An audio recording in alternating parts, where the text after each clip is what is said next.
So are you looking how to create a drop down menu in Wix? In this video we'll show you how that can be done. If you find this video helpful, if you go down below and leave us a subscribe, also drop us a like, it would be much appreciated, and without further ado we'll jump into the video. So for the purpose of this video we're going to be using my personal website, which is davidwainwright.co.uk. As you can see, we've got a couple different headers at the top, and we're going to be going over how to make a drop down menu in Wix. So we're going to be going back over to editor, and then you want to come across over into this little page icon, which is pages and menus. And then as you'll be able to see, there is all the pages that we've got on this website currently.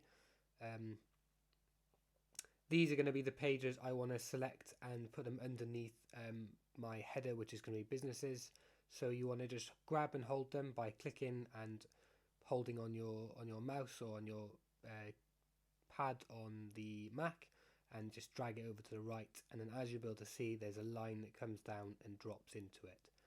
So we're going to go ahead and do that with all the pages I want to put underneath this one.